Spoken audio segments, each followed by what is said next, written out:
Latest আপোনালোকে গম পায় NRCৰ ওপৰত লেটেষ্ট ষ্টেট কোঅৰ্ডিনেটৰজনে এটা গাইডলাইন ইস্যু কৰিছে ডেপুটি কমিশ্যনাৰবিলাকক।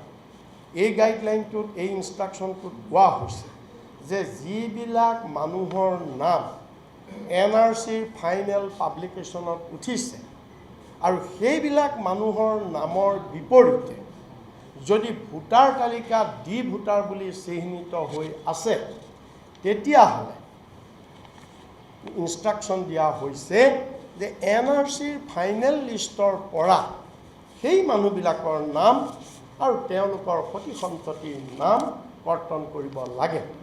এইটো হৈছে লেটেষ্ট ইনষ্ট্ৰাকশ্যন। লেটেষ্ট ইনষ্ট্ৰাকশ্যনটো আপোনালোকে গম পাইছে যে আমাৰ ভোটাৰ লিষ্টত আজিৰ যি ভোটাৰ লিষ্ট এই ভোটাৰ লিষ্টত কিছুমান মানুহৰ নামৰ বিপৰীতে এতিয়াও ডি ভোটাৰ আমাৰ দুই প্ৰকাৰৰ আছে। এটা হৈছে ডি ভোটাৰ ডিক্লাৰ্ড অৰ্থাৎ ফৰেইনাৰ্ছ হিচাপে তেওঁক অলৰেডি ডিক্লাৰ কৰি দিলে, ট্ৰিবিউনেলে তেওঁক ডিক্লাৰ কৰি দিলে। তেওঁক ট্ৰিবিউনেলে ডিক্লাৰ কৰি দিয়াৰ পিছত তেওঁ ট্ৰিবিউনেলত কেছ কৰি আছে, আপিল কৰি আছে, সেইটো এটা বেলেগ।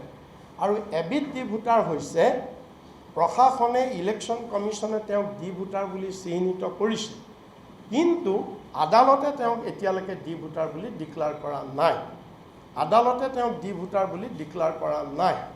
সেইখিনিৰ নাম যিখন ভোটাৰ তালিকা ডি ভোটাৰজনৰ বিপৰীতে ডি ভোটাৰ বুলি তাত লিখা আছে। এতিয়া ষ্টেট কোঅৰ্ডিনেটৰ NRC তেওঁ জিলা উপায়ুক্ত আৰু মহকুমাধিপতিবিলাকলৈ তেওঁ যিটো নিৰ্দেশ দিছে, শেহতীয়া নিৰ্দেশ আজি কেইদিনমানৰ আগত, এই নিৰ্দেশটোত কোৱা হৈছে যে NRCৰ ফাইনেল লিষ্টত যদি এই ভোটাৰ লিষ্টত যদি ডি ভোটাৰ বুলি চিহ্নিত হৈ থকা মানুহৰ নাম যদি NRCৰ ফাইনেল লিষ্টত উঠিছে তেতিয়াহ'লে সেই নাম কৰ্তন কৰিব লাগে। এইটো হৈছে ইনষ্ট্ৰাকশ্যন। এতিয়া আমি এই ইনষ্ট্ৰাকশ্যনটো আমি অগণতান্ত্ৰিক বুলি কৈছোঁ আৰু এইটো আইনৰ সুপ্ৰিম কোৰ্টৰ আদেশৰ পৰিপন্থী। আৰু এইটো ষ্টেট কোঅৰ্ডিনেটৰজনে বিজেপি চৰকাৰৰ হেঁচাত পৰি কেৱল নিৰ্বাচনৰ আগত পুনৰ বিভাজন ৰাজনীতি আৰু ইছ্যুটো জীয়াই ৰখাৰ বাবেহে পলিটিকেলি মটিভেটেড হৈ এই ইনষ্ট্ৰাকশ্যনটো দিছে। কিয়নো আপোনালোকে জানে যে যেতিয়া NRCৰ ফাইনেল পাব্লিকেশ্যন বাকী আছে, ড্ৰাফ্ট পাব্লিকেশ্যন হৈ গ'ল, ড্ৰাফ্ট পাব্লিকেশ্যনৰ পিছত যেতিয়া ফাইনেল পাব্লিকেশ্যনৰ কাম চলি আছে তেতিয়া অসম গভৰ্ণমেণ্ট আৰু চেণ্ট্ৰেল গভৰ্ণমেণ্ট দুয়োৱে মিলি সুপ্ৰিম কোৰ্টত আবেদন কৰিছিল।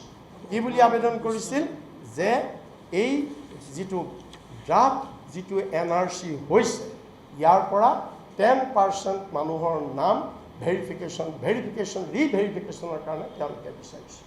তেওঁলোকে চমুকে সেইখিনি ৰিভেৰিফিকেশ্যনৰ কাৰণে বিচাৰিছিল সুপ্ৰিম কোৰ্টত, কিন্তু সুপ্ৰিম কোৰ্টে তেতিয়া ৰিভেৰিফিকেশ্যনৰ অৰ্ডাৰ নিদিলে।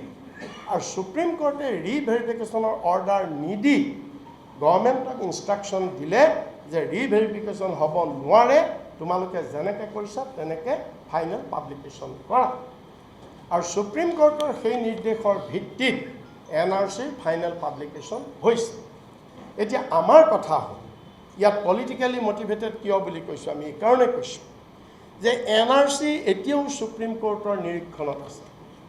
ফাইনেল পাব্লিকেশ্যন হৈ যোৱাৰ লগে লগে সুপ্ৰিম কোৰ্টৰ দায়িত্ব শেষ হৈ যোৱা নাই, এতিয়াও সুপ্ৰিম কোৰ্টৰ নিৰীক্ষণত আছে প্ৰথম কথা। গতিকে ষ্টেট কোঅৰ্ডিনেটৰজনে যদি তেনেকুৱা ইনষ্ট্ৰাকশ্যন দিবলগীয়া আছিল তেওঁ সুপ্ৰিম কোৰ্টৰ নিৰ্দেশত দিব লাগিছিল। সুপ্ৰিম কোৰ্টক অৱমাননা কৰি সুপ্ৰিম কোৰ্টক অন্ধকাৰত ৰাখি তেওঁ নিজাববীয়াকৈ ষ্টেট গভৰ্ণমেণ্টৰ প্ৰেছাৰত পৰি তেওঁ সেই ইনষ্ট্ৰাকশ্যনটো দিছে। এই ইনষ্ট্ৰাকশ্যনটো সেইকাৰণে কৈছোঁ ই আইন বিৰুদ্ধ হৈছে, কাৰণ এবাৰ যেতিয়া সুপ্ৰিম কোৰ্টে কৈ দিছে ৰিভেৰিফিকেশ্যন হ'ব নোৱাৰে, গতিকে ফাইনেল পাব্লিকেশ্যন হৈ যোৱাৰ পিছত তেওঁলোকে কি যুক্তিত ৰিভেৰিফিকেশ্যনটো তেওঁলোকে কৰিছে, এইটো আমি অপ'জ কৰিছোঁ।